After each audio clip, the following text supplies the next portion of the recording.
Hello everyone, আসসালামু আলাইকুম। কেমন আছো সবাই? আমিও ভালো আছি। তো করব আজ লাল শাক ভাজা।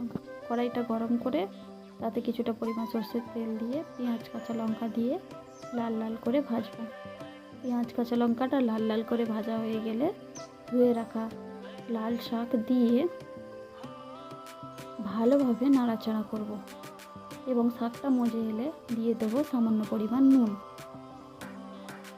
দিয়ে আবারও বারবার করে নাড়াচাড়া করে ভাজতে থাকবো।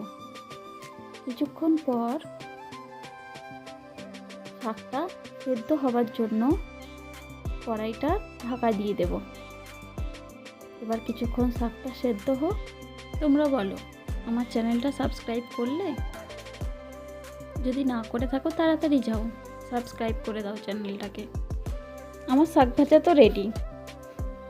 ভিডিওটা ভালো লাগলে একটা লাইক এবং সাবস্ক্রাইব করে দেবে। অসংখ্য ধন্যবাদ।